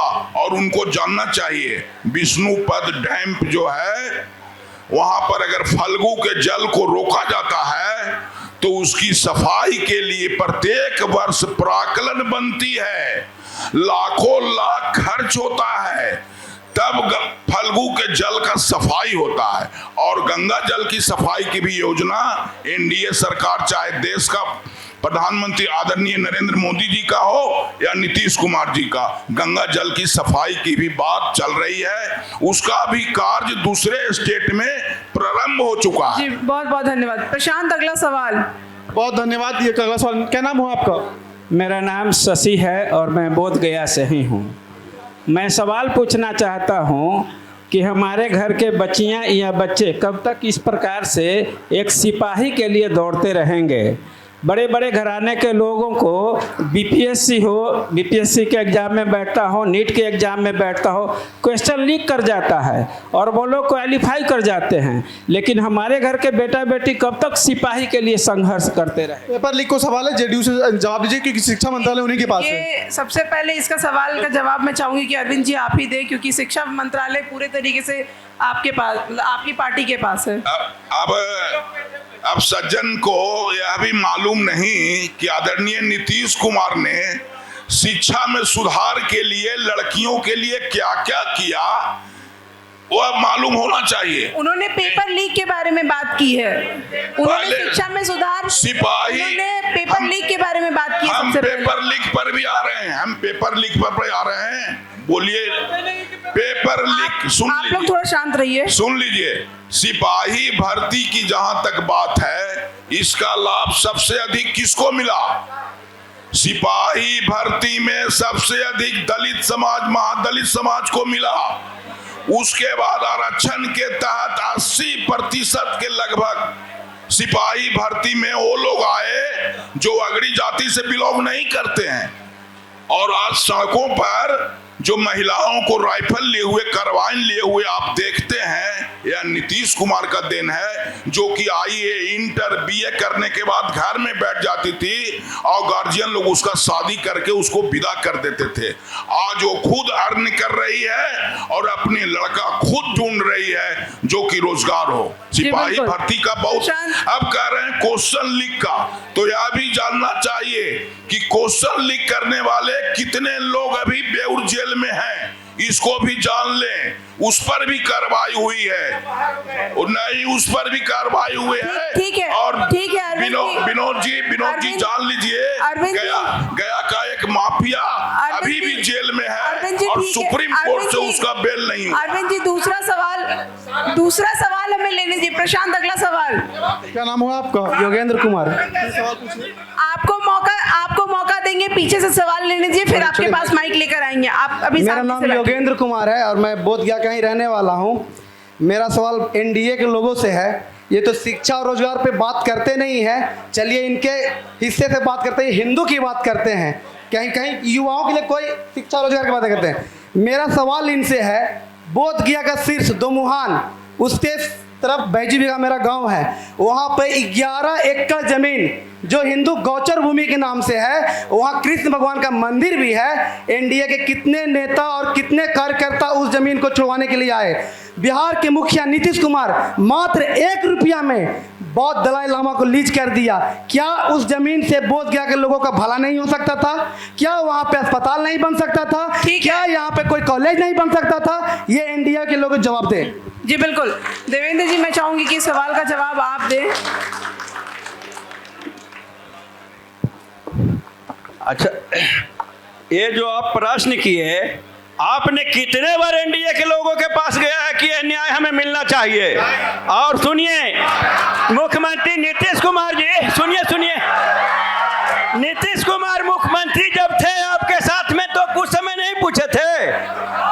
जिस समय 1990 से जनता दल की सरकार बनी लालू यादव के, उस समय कहाँ थे आप लोग? लालू यादव के हुकूमत में कहाँ थे? मैं आपसे जानना चाहता हूँ। विकास को देखिए, विकास को अपने सब लोग जो है शांति, चश्मा बढ़िया आप देखिए, इस तरीके शांति। जोगेंद्र जी कार्यक्रम में इस तरीके से नहीं कीजिए, आप सब कार्यक्रम सही तरीके से संचालित हो सके। मोदी हम सभी साथियों से बहा के छोड़ दिया है आपको भाई। आप अपने जगह पे बैठिए, इन्हें जवाब देने का मौका दीजिए। 1 मिनट। देखिए अब हम आखिरी सभी साथियों से, सर जी आप बोल लीजिए। सभी साथियों से मैं गुजारिश करता हूं कि हम ऐसे पवित्र धरती पे बैठे हैं जहां से पूरी दुनिया को शांति का संदेश जाता है। इसलिए सब अपनी अपनी जगह पे बैठ करके हमसे, भाजपा के साथी से, मैनेजमेंट कमेटी, चूँकि पत्रकार महोदय से गलती ये हो गई कि अरविंद जी से या तो मैनेजमेंट कमेटी के बारे में पूछिए या तो किसी दल के बारे में पूछिए, दोनों को मिक्स मत करिए, क्योंकि अरविंद जी पूरे विश्व की एक धार्मिक स्थल है, उसके ये मेंबर हैं। फिर पार्टी और मेंबर दोनों में थोड़ी भिन्नताएं हो जाती हैं, तो आपको डिक्लेयर कर देना चाहिए कि जेडीयू की हैसियत से हैं कि मैनेजमेंट कमेटी के हैसियत से है। जेडीयू के हैसियत से, जेडीयू के हैसियत से वो यहाँ पे बैठे यही हुए हैं। ये पब्लिक लोग जानना चाहती है, तो ठीक है, वो एक एक करके बारी से आप प्रश्न पूछिए। और मैं सभी भाजपा और सभी दल के साथियों से कह रहा हूं कि शांति से एकदम सुनिएगा। बिल्कुल सर, आपके एक प्रश्न का कोई जवाब कहीं से भी बिल्कुल आप लोग जवाब बैठिए, दिलवा शांति देंगे। से आप लोगों को जवाब मिलेगा। आप लोग बैठिए शांति से, आप लोगों को जवाब मिलेगा। बैठिए, एक मिनट, आप बैठिए अपनी जगह पे, आपको जवाब मिलेगा। इस शांति तरीके से से, कार्यक्रम में शांति आपको से। बदतमीजी करने का कोई हक नहीं है। शांति शांति। आप कार्यक्रम में आप इस तरीके से नहीं कर सकते। आप शांति बनाए रखेंगे तो आपको जवाब मिलेगा, अन्यथा आपको जवाब नहीं मिलेगा। ये जाएंगे क्या वो दे नहीं रहे हैं? आप लोग देने का समय नहीं दे रहे हैं। शांति आप लोग शांति सामने तक आ जा रहे हैं। शांति। सवाल पूछिए सवाल। मित्रों, मैं आप लोग को बता देना चाहता हूँ, मित्रों, भाइयों, शांति शांति। हम लोग सब एक है, कोई दू नहीं है यहाँ पर, ठीक है? जवाब मिलेगा। सबसे पहले बोध गया अंतर्राष्ट्रीय जगह है। जो जी से सवाल ले लीजिए, वो उनका अधूरा रहा है। जी रुकिए, सवाल ले लीजिए। राजेश जी सवाल लेने दीजिए हमें। जल्दी सवाल पूछेगा, सीधा सवाल पूछेगा। सवाल एकदम सीधा है। बोध गया वर्ल्ड हेरिटेज में शुमार आता है, उसमें सवाल क्या है? मैं थोड़ा बता दूं। नहीं, भूमिका बनाई, सवाल पूछिए। बोध गया मंदिर प्रबंधकारिणी समिति में 4 हिंदू 4 बौद्ध, एक डीएम जो यहाँ के अध्यक्ष। हमारे राजद के एक विधायक हैं, वो यहाँ से हिंदू मुक्त प्रबंधकारिणी समिति बनाना चाहते हैं। मैं आने वाले जो हमारे बड़े भैया विधायक जी बैठे हुए हैं, उनकी सरकार से जानना चाहता हूँ, उनकी मंशा है कि सिर्फ बौद्ध मेंबर ही यहाँ रहे या हिंदू मेंबर भी रहेंगे? विधायक जी से जवाब दे दीजिए आप। सरजीत जी, बहुत है। मैं चाहूंगी कि सबसे पहले इस सवाल का जवाब आप दें। बहुत है। एक मिनट, आप लोग अगर आराम से नहीं बैठेंगे तो ये जवाब नहीं दे पाएंगे। देखिए, ऐसा है पत्रकार महोदया कि बैजू जी ने जो प्रश्न किया है, यह प्रश्न का जवाब देश के प्रधानमंत्री को देना चाहिए था। लोकतंत्र में सबका अधिकार है अपनी अपनी बातों को रखने का। नेहरू जी के समय बोध गया मैनेजमेंट कमेटी एक्ट बनी। आज भी मैं पूरी एक्ट को कंठस्थ रूप से जानता हूं, मैंने पढ़ा है। इसमें कानून में संशोधन, चूंकि यह नेशनल मामला नहीं है, ये इंटरनेशनल मामला है, बेहतर होगा कि देश के प्रधानमंत्री को अगर ऐसा लगता है कि कानून में संशोधन हो, तो लोकसभा बनाई है संशोधन के लिए, वो करते रहेंगे। सवाल उनका था कि एक आरजेडी का विधायक ने डिमांड किया, लोकतंत्र में विधायक ही नहीं, जो इस धरती पे जन्म लिया है, सबका अधिकार है अपने अपने विचारों के अनुसार मांग करने का। वो मांग करता है, लेकिन मेरी अगर जो अपनी विचारधारा पे जाइएगा, तो मैं सब लोगों से गुजारिश यही करता हूं बोध गया में कि हम सब भगवान बुद्ध की कमाई यहाँ पे खाते हैं। अगर भगवान बुद्ध की मंदिर यहाँ नहीं होती, तो मैं भी 12 चट्टी और मोहनपुर में गिनती आता। चूंकि अरविंद भैया का केंदई तो ठाठ वाट वाला गांव है, इनको तो तकलीफ होती नहीं, तकलीफ यहाँ होती। तो ये धर्म स्थल है। हम लगातार सबसे विनती करते रहते हैं कि प्लीज़ वैसे जगह को गंध मत मचा दो जहाँ से हर गरीब का बेटा अपनी पेट पालता हो, चाहे वह रिक्शा वाला हो, चाहे चाय वाला हो। धर्म की राजनीति होती रहेगी, ये चक्र है। कल तक टेल्को और टिस्को और बोकारो स्टील प्लांट कैसे बनेगा, कांग्रेस के समय में उसकी लड़ाई हुई। आपके समय में धर्म के नाम पे राजनीति हो रही, लालू जी के समय में समाजवाद पे लड़ाई हुई, फिर कोई आएगा, अब तेजस्वी जी आएगा तो युवाओं के नाम पे, नौकरी के नाम पे, फिर ये चक्र है, ये चलता रहेगा, उसमें नहीं उलझिए। बिल्कुल, बहुत धन्यवाद सर, आपने सही जवाब दिया। बढ़ते हैं। क्या नाम हुआ आपका? मेरा नाम हुआ डॉक्टर कमलेश कुमार। डॉक्टर साहब बताइए क्या सवाल है? मेरा ये सवाल है कि अभी एक छोटा भाई ने सवाल किया था, वो अधूरा सवाल किया था। जो जमीन के बारे में 11 एकड़ जमीन के बारे में जो सवाल करना था कि वो कृष्ण गौचर भूमि थी, जिस पे वहाँ के नागरिकों का, वहाँ पे जो भी है गौ पालन, भैंस पालन और दूध बेचने का काम करते थे, और उनका एक चरागाह मात्र था, जिस चरागाह को मुख्यमंत्री माननीय नीतीश कुमार के द्वारा मात्र 1 रुपया में दलाई लामा ट्रस्ट को लीज पे दे दिया गया। अगर वो जमीन प्लॉट खाली रहता तो वहाँ पे यहाँ के लोगों के लिए कोई भी रोजगार का योजना वहाँ पे लाया जा सकता था। तो हम ये जो अभी यहाँ पे जो एनडीए के कुछ नेता लोग हैं उग्र हो रहे थे कि मंदिर और मस्जिद का सिर्फ बात करते हैं, रोजगार की बात नहीं करते हैं, शिक्षा की बात नहीं करते हैं। हम उनसे पूछना चाहते हैं कि ये बोल रहे थे कि मेरे पास आया, उनके पास क्यों जाएगा, वो क्यों नहीं आया उस पब्लिक के? ठीक है, मैं चाहूंगी कि सवाल का जवाब श्यामदेव पासवान जी आप दें कि जिस तरीके से वो बात कर रहे हैं जमीन को लीज देने के लिए, पार्टी में, एनडीए पार्टी में आपकी भी पार्टी शामिल है, इस सवाल का जवाब आप बताइए।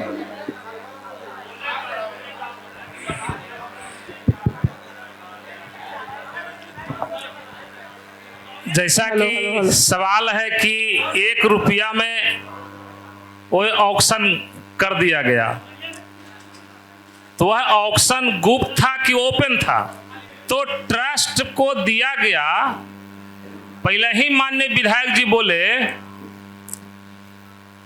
कि बुद्ध भगवान का जो मंदिर है वो विकास यहाँ के लोगों किए हैं। तो बुद्ध भगवान के अनुयायी को ट्रस्ट जो दिया गया जमीन, बौद्धिस्ट लोग यहाँ कैसे आएंगे? उनका सरकार व्यवस्था नहीं करेगी।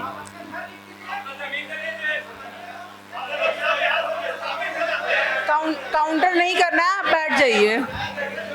अब वो जमीन रहती है कि बिहार सरकार की जमीन है? श्यामदेव जी, बिहार सरकार की जमीन है। श्यामदेव जी, अरविंद जी सवाल का जवाब दे रहे हैं।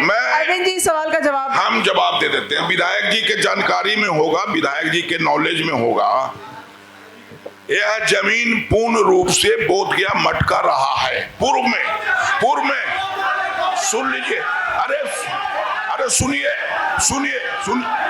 मेरा जवाब सुन लीजिए। जिस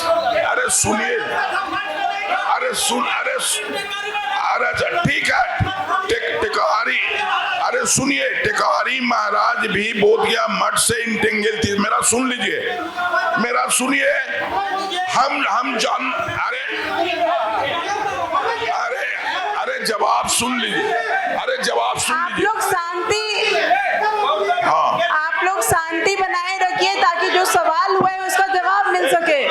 सुन लीजिए, और देश में इंडिया गठबंधन की सरकार थी। वह प्रोजेक्ट, उस जमीन का प्रोजेक्ट उत्तर प्रदेश चल गया। उस समय से उस जमीन का मालिक बिहार सरकार है, इसलिए वह जमीन का मालिक बिहार सरकार है। एक मिनट अरविंद जी, सब प्लीज एक बार मैं सब साथियों से, जमीन अभी बैजू बीघा में ही है ना राजेश जी? बैजू बीघा से बाहर नहीं ले गया। 1 मिनट, बैजू बीघा में ही जमीन है मित्रों। आप लोग इस तरीके से कार्यक्रम में बाधा डालेंगे तो आप किसी को भी सवालों के जवाब नहीं मिलेंगे। मैं बार इस बात को कह रही हूँ, आप लोग कार्यक्रम में इस तरीके से बाधा डालेंगे, कोई भी प्रतिनिधि आपको सवालों के जवाब नहीं देंगे। सब लोग पहले शांत हो जाइए। सरोजीत जी, ये सवाल तो माननीय से भी होना चाहिए। राजेश जी, यूपीए सरकार में राजेश जी हमें अगला सवाल बोधगया पर इनसे बनता है। राजेश जी मंच की गरिमा बनाए रखिए, मैं अगला सवाल लेंगे। प्रशांत आप अगला सवाल लीजिए। राजेश जी आप मंच की गरिमा बनाए रखिए और मैं अगला सवाल लेने दीजिए। क्या नाम हुआ आपका? प्रभात रंजन पासवान नाम हुआ मेरा। हम एनडीए के लोगों से पूछना चाहते हैं कि आप बोध गया में कोई भी रोड में कोई भी गली में जाए तो आपको चकाचक मिलेगा। आपको पावर ग्रिड हो, चाहे तो एक्सीलेंट ऑफ सेंटर हो, कृषि विश्वविद्यालय सब बनाया गया। घर गए एक मिनट, लेकिन आपसे सवाल है एनडीए के लोगों से कि जहां बोध गया चकचका रहा, सुनिए एक मिनट, पहले रुकिए, पहले उन्हें सवाल सुनिए पहले, जहां एनडीए के एक मिनट सरोजीत जी मैं शांत करा देता हूँ। सरोजीत जी पहले उन्हें सवाल करने दीजिए। जहां बोध गया विकास के क्षेत्र पद पर चल के चकचका रहा है, वही एनडीए की से और जेडीयू के लोगों से पूछना चाहते हैं कि बगल में आपका बाराचट्टी है, वहां लोग सड़ रहा है, वहां के गली सड़ रहा है, मवेशी सड़ रहा है और लगता है कि गड्ढा रोड में है कि रोड गड्ढा में है। इस तरह का स्थिति है बाराचट्टी में। बोध गया की बात करें, बोध गया के। सरोजीत जी इस सवाल का जवाब आपकी पार्टी से किया गया, आप इस सवाल का जवाब दीजिए। राजेश जी सवाल का जवाब मैडम दीजिए। ये नहीं देंगे, मुझे मालूम नहीं, है। सरोजीत जी देने दीजिए, सवाल उनसे किया गया, उन्हें सबसे जवाब देने दीजिए। जहां तक विकास की बात है तो एनडीए की सरकार, आप बोलिए सर। एनडीए की सरकार क्या बात करती है? हम विकास की बात करते हैं। आज बोध गया में कॉरिडोर, बोध गया में कॉरिडोर आया, गया में आर्थिक कॉरिडोर आया, मगध यूनिवर्सिटी में IIM आया। हम बोध गया की लोकल विकास की बात करते हैं। यहाँ होटल व्यवसायियों के चिंता करते हैं कि उसका रोजगार कैसे बढ़े। यहाँ ठेला वाला, खोइचा वाला, उसका कैसे विकास हो, उसकी हम चिंता करते हैं। ऑटो रिक्शा वाला, उसकी चिंता हम करते हैं। रही माननीय विधायक जी के बात, तो हम तो बोले भाई आप लोग को कि जैसे ही आप दुमहान से आते हैं, माननीय विधायक जी के घर से मुड़िए, देखिए कितना बड़ा गड्ढा है। हमारे सामने 2 मोटरसाइकिल वाला वो गड्ढा में गिरा, बेचारा का मुंह का ये टूट गया, दांत टूट गया। अब विकास की बात करते हैं, इनका घर में ही विकास नहीं है, घर में ही विकास नहीं है। और रही विकास की बात, उन्हें जवाब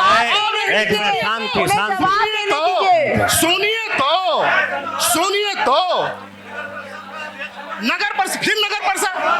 राजेश जी बहुत बहुत धन्यवाद आपका सवाल जवाब देने के लिए। भाई साहब चिल्लाने से नहीं, आपके इस तरीके से चिल्लाने से कार्यक्रम में और बाधा आएगी और किसी को भी किसी तरीके का कोई जवाब नहीं मिलेगा। एक सवाल माननीय, जहां अरे भाई राजेश जी भी बोलिएगा, राजेश जी बोलिएगा, राजेश जी हो गया, राजेश जी हो गया, आपने जवाब दे दिया, हो गया। हम अगले सवाल की तरफ चल रहे हैं। प्रशांत बोलने दीजिए, बोलने दीजिए। एक सवाल यहाँ से ले आप दलाई नामा को यहाँ से निकाल दीजिएगा तो खड़ा होकर बुद्ध मंदिर को हटा दीजिएगा तो कहाँ रहिएगा? हेलो, अगर आप लोग शांत हो जाए तो मैं अपनी बात रखता हूँ 2 मिनट के लिए। आप पूरे बोध गया के लोगों की बात है, मैं पूरे बोध गया की जनता की तरफ से मैं एक बात रखना चाहता हूँ। 1962, 1967, 1980 हर बार बोध गया के ही लोग विस्थापित हुए। यहाँ पर मैं सारे प्रतिनिधियों से ही पूछना चाहता हूँ, किसी एक से नहीं। और इस बार भी कॉरिडोर के नाम पर, चौड़ीकरण के नाम पर बोध गया की जनता को ही विस्थापित होना पड़ेगा। ये एक सच्चाई है। और मैं आपको ये बताता हूँ कि पूरे बोध गया का मास्टर प्लान एकमात्र मैंने जब लड़ाई लड़ी और कैबिनेट की बैठक में वो मास्टर प्लान खारिज किया गया, उसके बाद आज तक बोध गया का विकास किसी जनप्रतिनिधि के हिसाब से जो होना चाहिए वो नहीं हो सका। और पूरे बोध गया में बौद्धिस्ट के नाम पर जो नंगा नाच किया गया उसका भी मैं विरोध करता हूँ।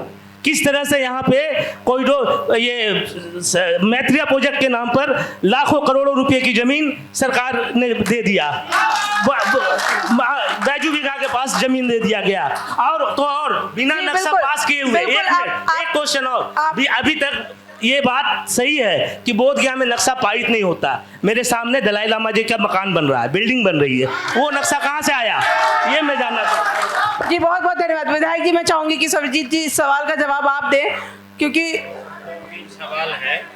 2-3 सवाल है। पहला कि राजेश चौधरी जी ने कहा कि विधायक ने अपने फंड का बंदरवाट किया। मैं राजेश चौधरी जी को 1 सप्ताह का समय देता हूं। एक ऐसा कोई व्यक्ति ले आओ जिससे मैंने 1 रुपया का कोई कमीशन लिया हो या मेरे पैसा का दुरुपयोग हुआ है, तो भी मैं इस मंच से कह रहा हूं कि मैं फिर से कभी राजनीति नहीं करूंगा। उन्होंने कहना, और बहुत अच्छा प्रश्न उसने कहा कि बोधगया में 8 वर्षों से गरीब का मकान बनाने के लिए नक्शा पास क्यों नहीं। माननीय मुख्यमंत्री जी ने बिना परमिशन का मैनेजमेंट कमेटी का मकान बना सकते हैं। माननीय मुख्यमंत्री के कई सारे प्रोजेक्ट की शुरुआत हो सकती है, 5 स्टार होटल बन सकती है, लेकिन आम पब्लिक का जब मकान बनने की बात होती है तो आखिर 8 वर्षों से गया जिला के कोई भी माननीय सदस्य सर्वजीत के अलावा, अगर देखना चाहते हैं तो वीडियो है, वो भी मैं, आप अनुमति दो तो मैं चला दूंगा मैं कि मैंने सदन में क्या बोला। आखिर वजह बस एक ही है कि माननीय मुख्यमंत्री चाहते हैं कि बोधगया का नक्शा पे अगर पाबंदी होगी तो सारे इंडस्ट्री, सारे होटल मालिक, सभी विदेशीगण सभी प्रोजेक्ट लेकर के वो सीधे राजगीर नालंदा में चले जाएंगे। यही वजह है कि 8 वर्षों से वो परमिशन नहीं दे रहे हैं। जी बिल्कुल। प्रशांत, अगला और आखिरी सवाल। बिल्कुल, क्या सवाल है आपका? कभी साहब परेशान थे? चलिए, सबसे पहली बात है कि हमारे बोधगया का इस प्रोग्राम में बोधगया का धरती पर ये बात सवाल की जवाब दिया जा रहा है, तो हम भाई बंधु से यही सवाल कहेंगे, बहुत शांतिपूर्वक से। आपको विकास चाहिए तो शांति से विकास होगा, लड़ाई चाहिए तो कोई विकास नहीं होगा। सवाल क्या है? सवाल ये है कि विधायक जी ये बात को सवाल पूछे कि 500 रुपया टेम्पू वाले चालक को रोजगार मैंने दिया, तो मैं विधायक जी से सवाल मैं करता हूँ कि टेम्पू वाले को स्टैंड क्यों नहीं बना? यादव जी के लिए जब गाय का गौशाला क्यों नहीं बना?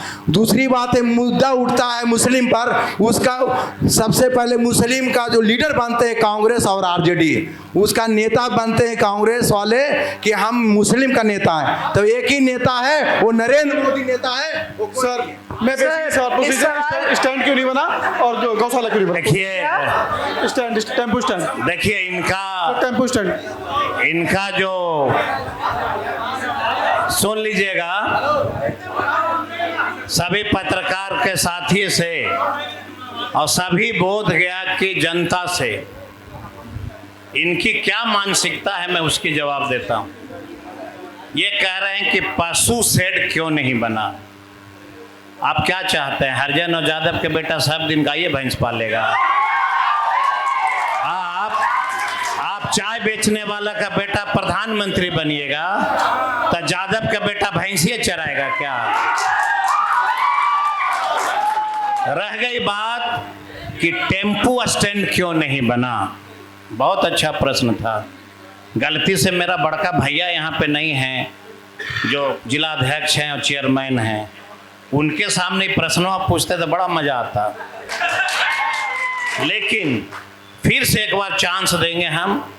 आज हम इसका खुलासा नहीं करेंगे क्योंकि मेरा प्रिय भाई, जिसको मेरे पिताजी ने सर्वप्रथम बोधगया में मुसहर जाति का एक नौजवान बेटा विजय मांझी को अंगुली पकड़ के मेरे पिताजी ने उसको नेता बनाया था। आज अगर मेरा वो अपना भाई होता तो वो जरूर खुलासा करता कि बोधगया में टेम्पू स्टैंड क्यों नहीं बन रहा। तो ये प्रश्न जब कोई अगला चैनल आए डिबेट के लिए और जब चेयरमैन साथ में रहें तब हम इसका जवाब देना चाहते हैं कि बोधगया में टेम्पो स्टैंड क्यों नहीं बन रहा है। जी बहुत बहुत धन्यवाद जितने भी मंच पे जनप्रतिनिधि बैठे हुए हैं, और मैं सभी जनता का भी धन्यवाद कहना चाहूँगी कि आप सभी ने भी सही तरीके से सवाल किया और आप सभी को सवालों के जवाब मिले। अब कार्यक्रम अंतिम चरण में है और मैं चाहूँगी कि जितने भी जनप्रतिनिधि है, ये एक सवाल प्रभात खबर की तरफ से आप सभी से है। आप सभी को 1 मिनट का समय दूंगी और उस 1 मिनट में आप लोगों को 5 काम गिनवाने हैं जो 2025 में जब आप जनता के बीच में रहेंगे तो वो कौन से 5 काम रहेंगे। इसकी शुरुआत मैं चाहूंगी देवेंद्र जी, सबसे पहले आपसे हो। आपके पास 1 मिनट का समय है, अपनी उपलब्धियों को नहीं गिनवाना है, दूसरी पार्टी की कमियों को नहीं गिनवाना है, आप जो 5 काम करेंगे आपको उसे गिनवाना है। सर्वप्रथम जो है माइक तो ऑन कर लगी, हम संगीतकार हैं विधायक जी, जहाँ भिड़िएगा संगीत में तो आए और बिना माइक के हम लोग आते नहीं हैं। सर्वप्रथम मेरा पहला काम रहेगा कि अभी बहुत सारे बेरोजगारी जो है, जो बेरोजगारी दूर करने का भी हम लोग ने प्रयास किया है और कई लोग को बेरोजगारी को रोजगार भी देने का काम कर रही है, और जो बचा हुआ है उसको पूरा करेंगे। और देश के जो प्रधानमंत्री माननीय नरेंद्र भाई मोदी जी हैं, वो पूरे देश में जो है एक भी ऐसा घर नहीं रहेगा जो कच्ची मकान रहेगी, और एक भी ऐसा जो अधूरा काम नहीं है जो उसे पूरा करने का काम नहीं करेंगे। आपको बोधगया के बारे में बात करनी है, आपको प्रधानमंत्री के कार्य के बारे में नहीं, आपको अपने कार्य के बारे में बात करनी है। बोधगया में ही अगर हम लोग जीतते हैं, सुनिए बोधगया में, सुनिए आप बैठ जाइए। बोधगया के बाद मैं बताता हूँ। सबसे पहले जो मैं काम पहला करूंगा कि जो घोड़ा घाट से लेकर के और जोधपुर में जो नहर जो है लंबित खुदाई होकर के भी पानी नहीं है, मैं पहला काम करूंगा कि पहले मैं जोधपुर का जो नहर है उसमें पानी लाने का काम करूंगा। दूसरा काम करूंगा केवल बहुत धन्यवाद आपका।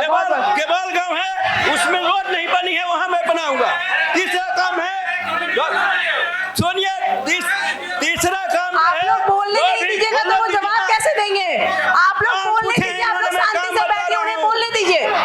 काम इन्होंने बोला, काम मैं बता रहा हूँ। देवेंद्र जी आपका बहुत बहुत धन्यवाद। श्यामदेव जी मैं चाहूंगी कि बगले में देखिए ना, सभी जनता को कहना चाह रही हूँ आप शांति से बैठिए ताकि वो लोग जवाब दे सके।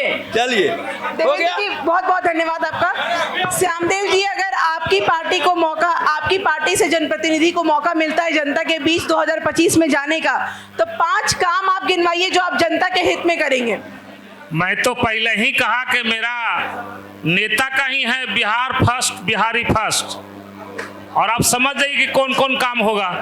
आप बताइए यहाँ पे कौन कौन से काम होंगे। हम तो बता रहे हैं आपको कि मेरा विजन है बिहार फर्स्ट, बिहारी फर्स्ट। बोधगया के साथ साथ पूरे बिहार का है ये विजन, कोनो स्पेशल बिहार बोधगया के नहीं है। आपको बोधगया के बारे में बताना है। बोधगया के साथ साथ पूरे बिहार का है कि बिहार फर्स्ट, बिहारी फर्स्ट। बहुत बहुत धन्यवाद आपका। राजेश जी आप बताइए कि कौन से 5 काम रहेंगे अगर जनता आपको मौका देती है तो आप वो जनता के बीच में काम करने का काम करेंगे। 5 काम 1 मिनट के अंदर। Thank you. सुनिए आप लोग, जनता के बीच में आज हम लोग जनता के बीच में है। जनता जनार्दन जो कई सदन दिखवाने का काम नेताओं को करती है। हम लोग तो झूठ नहीं बोलते हैं, भाजपा काम में विश्वास करती है, एनडीए काम में विश्वास करती है। हम आप लोग से यही वादा करेंगे कि माननीय विधायक, माननीय पूर्व मंत्री जो आज तक नहीं किए वही हम काम करेंगे। जैसे पहला काम प्रथम फतेहपुर, सुनिए, बोधगया विधानसभा में आपको भी मौका मिलेगा, लेकिन बोधगया विधानसभा में फतेहपुर बहुत पिछड़ा हुआ इलाका है, न वहाँ कॉलेज है, न हॉस्पिटल है, न बढ़िया रोड है। सबसे पहले हम वहाँ डिग्री कॉलेज बनाने का काम करेंगे, हॉस्पिटल बनाने का काम करेंगे, टनकुप्पा में भी एक डिग्री कॉलेज बनाने का काम करेंगे, हॉस्पिटल बनाने का काम करेंगे। बोधगया के सारे ग्रामीणों का मांग है कि बोधगया में आज तक बढ़िया हॉस्पिटल नहीं बना, हम हॉस्पिटल बनवाएंगे, कॉलेज बनवाएंगे, इंस्टीट्यूट बनवाएंगे, बिल्कुल, और बढ़िया बढ़िया रोड बनवाएंगे।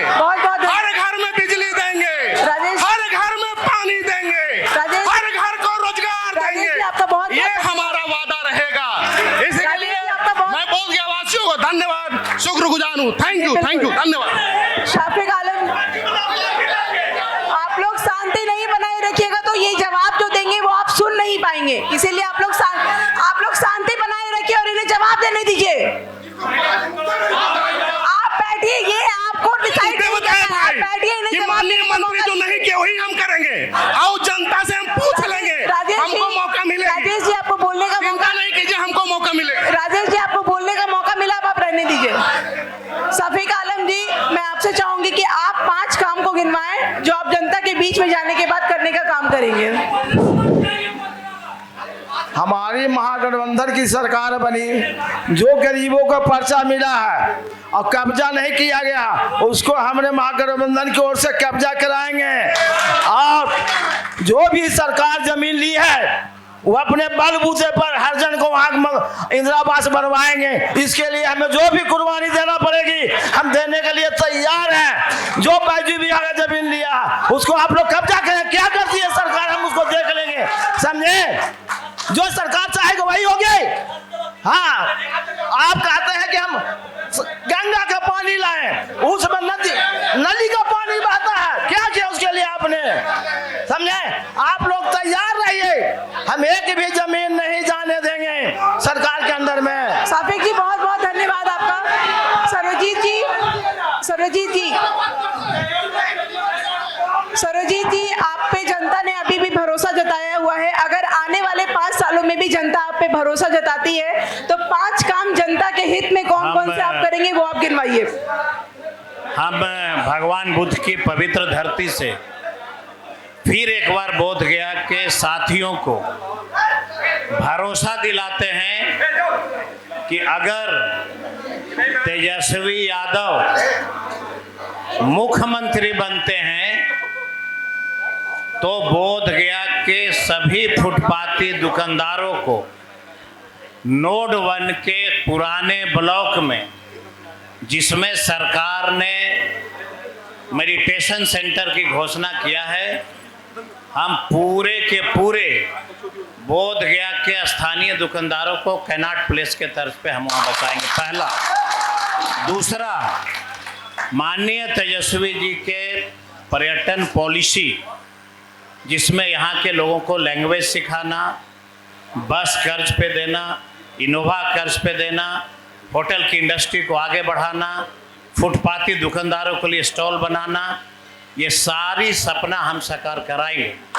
तीसरा, युवाओं के लिए, जो व्यक्ति हमारे बोध गया में युवा है, हर हालत में उनको नौकरियों की व्यवस्था कराई जाएगी। चौथा जो है, पर्यटक बोध गया में ज़्यादा से ज़्यादा कैसे आए, इसका स्थानीय लोगों की कमेटी बनेगी तेजस्वी जी की सरकार में, और सारे बौद्धिस्ट कंट्री की जो कमेटी बनेगी बोध गया में, वो लोग जाएंगे और बोध गया का प्रचार प्रसार करके यहाँ पर्यटकों के बढ़ावा के लिए काम करेगी। पांचवा जो है हमारा, जो फल्गु नदी है, जैसे विष्णुपत में उन्होंने डैम बनाया, हम उसमें नदी में पानी की व्यवस्था करा के, बोटिंग सिस्टम करा के पर्यटन ज़्यादा से ज़्यादा कैसा आए, ये 5 काम मेरा होगा। और सबसे अहम जो मैं कह रहा हूँ, भगवान बुद्ध की जो पवित्र धरती है बुद्ध मंदिर, उसके अंदर से जितने प्रशासन हैं सबकी दुकानदारी को बंद कराऊंगा और टावर बना के सिर्फ ड्यूटी वहाँ पे लगाऊंगा। विदेशी महिलाओं को, विदेशी पर्यटकों को टुकुर टुकुर ताकने की अनुमति नहीं दूंगा। बहुत बहुत धन्यवाद। अंतिम में एक जी, राजेश जी ने कहा कि आप जो नहीं किए सो हम करेंगे। हम शराब नहीं बेचते हैं, आप बेचिएगा। विधायक जी, बहुत बहुत धन्यवाद आपका, और जितनी भी जनता यहाँ पे आई है उन सभी का बहुत बहुत धन्यवाद कि आप कार्यक्रम में आए। प्रभात